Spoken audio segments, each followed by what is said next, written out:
Was it hard to get the mindset back to go, hey, it's still impressive to dominate a division the way you have? No, I mean, look, obviously it stung straight after it, but play on, man. It just adds to the story. I'm going to get that rematch. Don't worry. I'm going to do my business this weekend, and I'll get that rematch, and then it's just going to add to the story. You know what I mean? It was a close one. Do we think we did enough? Yeah. Was it a robbery? No. It was a very, very close fight.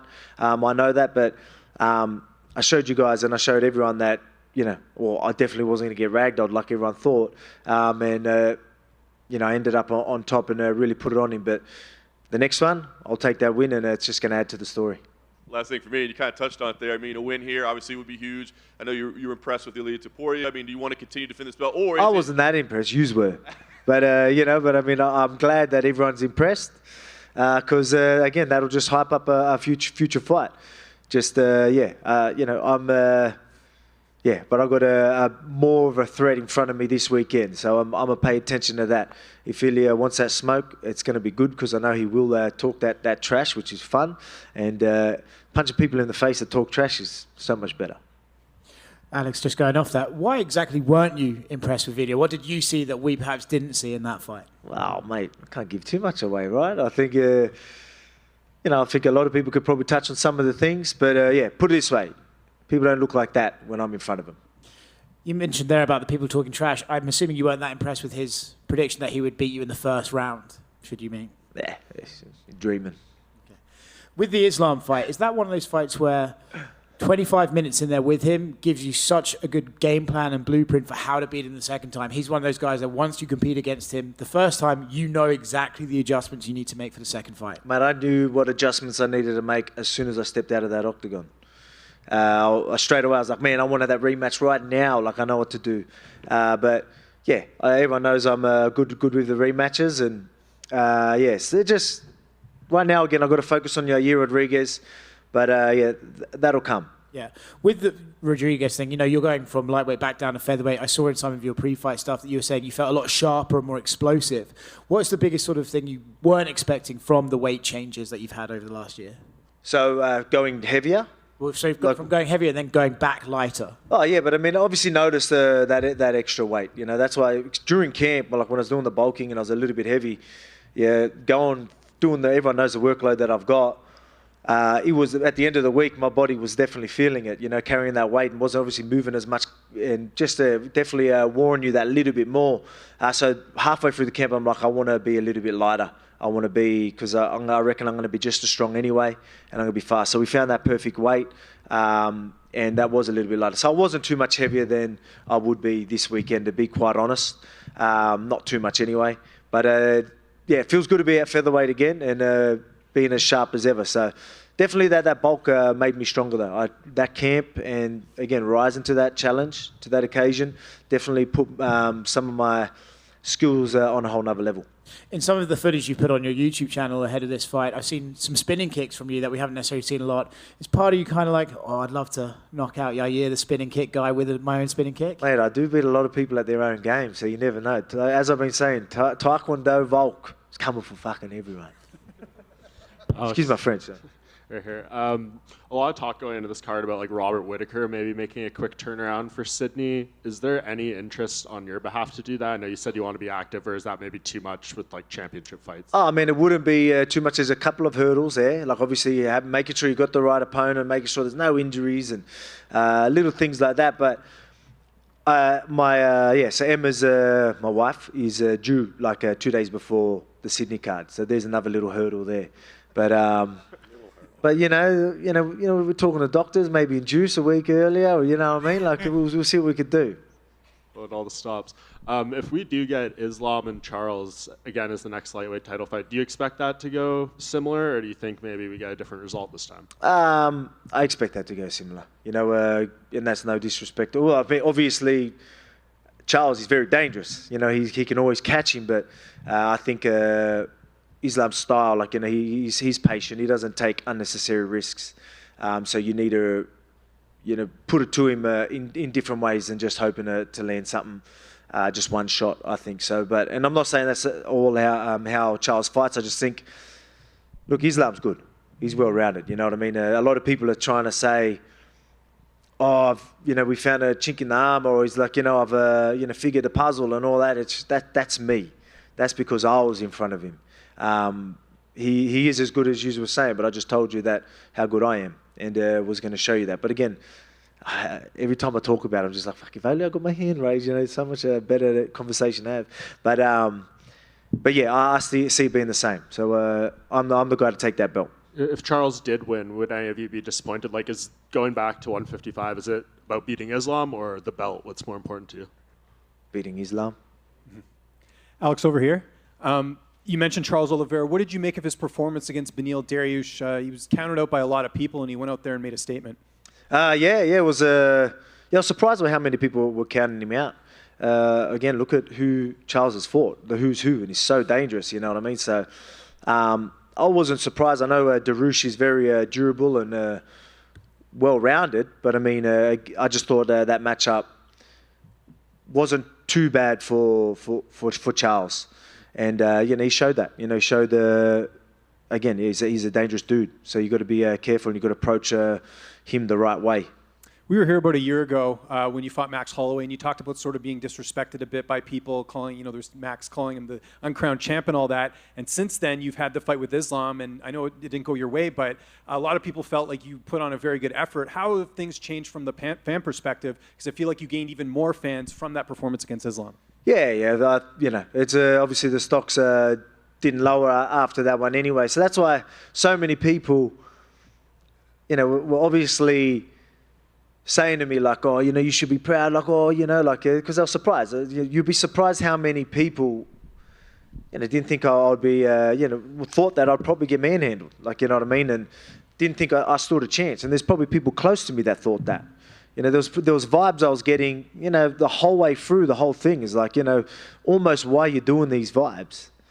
So, so a lot of people didn't expect the fight to look like that, even people close to me. And, but yeah, that's why a lot of people, oh man, like you should be so proud. And they were, very, very happy with that. And obviously the fans as well. So everyone, I still got to show myself, but that's why it stung me more that, obviously, it's always going to sting the guy that loses more, but it stung me because I know I could get that job. I know I will. I will get it in the future. But so that's why hearing people congratulating me for losing was pretty tough at the first week. But I understand it. Like it did help with the loss. A lot of people are like, how have you taken it? Look, play on. You know what I mean? I say play on, probably because of my mindset and how I go about things. I just adapt. I've just always been good at doing that, but. That sort of process with everyone being like, wow, you know what I mean, probably helped a bit too. And last one for me, Max Holloway's fighting the Korean Zombie. If you go out there and win on Saturday, do you think we'll see him move up? Because if you're still champion, I don't think we'll see a fourth fight between the two of you. Yeah, man, that's, everyone's, we've all, I'd like to say I've read that book. You've all read that book, you know what I mean? So, it's a tricky situation for him. He's probably, hoping that a year takes me out and then he can get a shot. But, I don't plan on that happening. Alex over here, right here. Can I ask what this Band-Aid is on your face? You don't know Nelly? Nelly, you know what I mean? Is that a UFC champion? You know what I mean? Yeah, it is actually, you know what I mean? They get, look, it was a little scratch and, we don't want to get it infected so close to the fight. And so, yeah. Can I ask, because Yair's been in the UFC, like he was in the UFC before you. I think it looks cool too. It doesn't look bad. They custom made the Mexican belt or whatever it is, and they custom made some Band-Aids for me,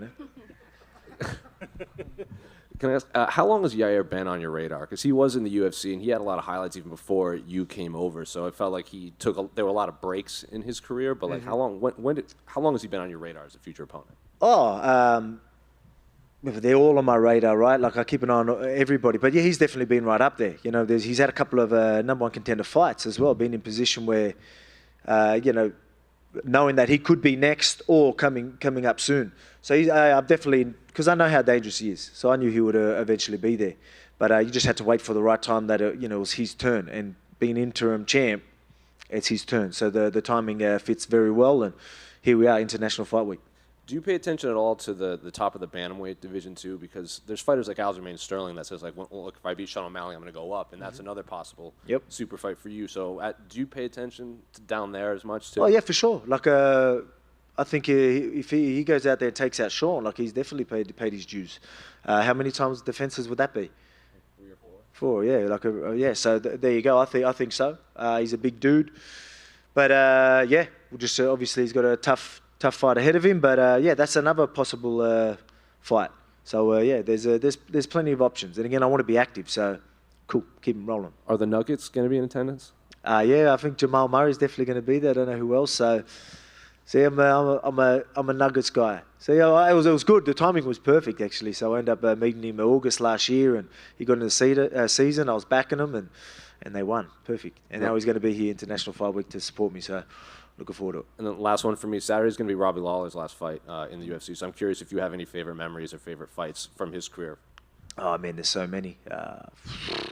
So many.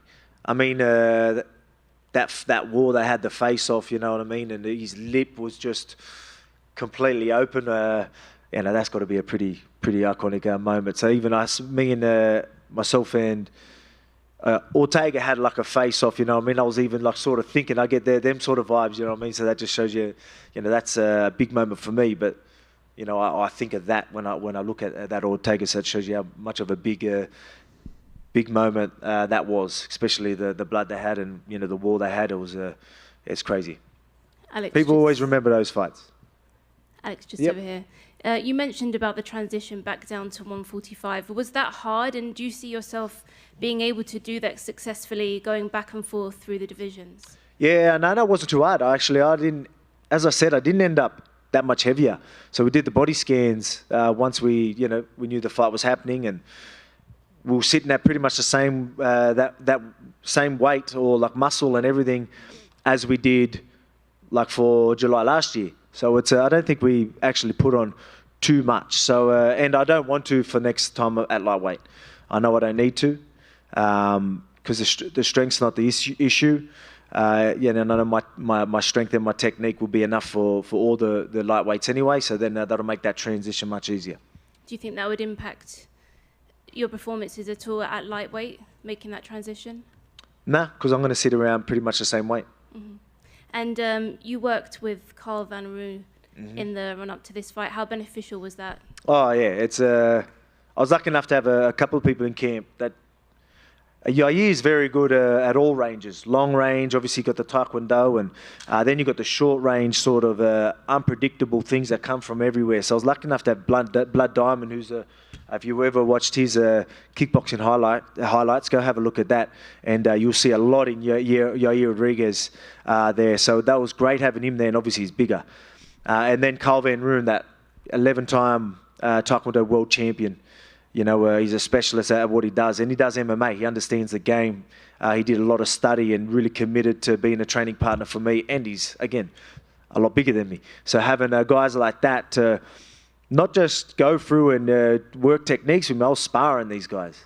So, you know, having a longer, rangier, 11-time world champion Taekwondo guy spinning some crazy shit at you, that'll keep you on your toes. So, you know, I'll be on my toes ready for whatever comes come Saturday night. And when you look at Yair's style, what do you think you need to be aware of the most? And how do you see the fight itself playing out? Be aware of everything, because everything's coming from everywhere. But again, we all know that I make people fight my fight. There's other things that you know, everyone looks a certain way till I'm in front of them. You know what I mean? So yeah, it's no surprise that people, you know, my opponent's volume goes down, and a lot of their strong assets, are usually a compromise. Yeah, I'm usually able to nullify a lot of people's strengths. So look forward to doing that. Again, Taekwondo Volk, he's coming. Thank you. Alex, over here. You've mentioned before that you consider Conor McGregor a dream matchup of yours, as he's the only UFC featherweight champion you haven't faced. Anything can happen, obviously, but is there any other fighter on the roster? Sorry. I'm right here. Oh. Way back here. Oh, yeah. Oh, at the back there. Sorry, mate. Yeah, there you go. Did you get that first part? Or? Yep.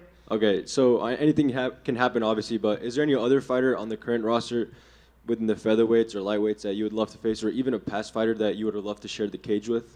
Oh, yeah, there's plenty, but there's a lot of fun fights at lightweight. You know what I mean? So You never know. What the BMF is going as well. Maybe BMF. You know, we'll go what? Get free belts. You know what I mean? Get a BMF. Get an actual champ that. I don't know. I think that'd be cool. You know, get some credibility on that BMF belt. Having a champ that goes in there and takes it as well. So I think that's another option. There you go. I mean, they're great fights as well. So there's a reason why they're getting it. You know, they're exciting, big names. So yeah, there's a lot of exciting fights. But I mean, these are fights that can definitely happen in the near future. That's awesome. And you were talking about your teammates, but you got to watch one of them, Craig Jones, compete on the Fight Pass Invitational. How special was that to see him compete and win, and even walk out to your song as well? Yeah, that was cool. I didn't expect that. I didn't know he was going to walk out to the song. But yeah, good. You know, he didn't. He faced a legend of the sport who's no joke, and to go out there and take the win was awesome. Beautiful way to start the week. You know, our little trip here to Vegas, and I'll end it with another big win, and then we can properly celebrate afterwards. And last one for me. At XS, everyone's invited. I see that Prime bottle next to you. Congratulations on the deal. How did that deal come together? Yeah, just obviously it's a big deal, massive opportunity. And just got talking to Logan, met him a couple of times, and yeah, that's how it started. Hey, Alex. And we're in our prime, right? So, perfect fit. Back left here. Yep. Quick question for you. You know, as big of a betting favorite as it really comes in terms of a champion fighting a #1 contender, let alone an interim champion, you know, how does it feel to get this much respect from the odds makers? Yeah, it's I think it's well deserved. You know what I mean? That's no disrespect to Yair. I think that's just all because of what I've done, and you know, and again, I always say people can be a safe bet. You know, when you've got the guy that's got the heart, resilience, durability, fight IQ, and you know, all the right stuff. You know what I mean? It makes it very hard for people to take him out. So it's good to see that finally people are really taking note to that. But the beautiful thing about it is no matter how much of a favorite I am, the mindset that I have, I look at him as a big friend. As I've said, pretty much the whole camp, he's probably the most dangerous guy that's been put in front of me. So I can completely zone out everyone's thoughts on how they think this fight's going to go, because I see these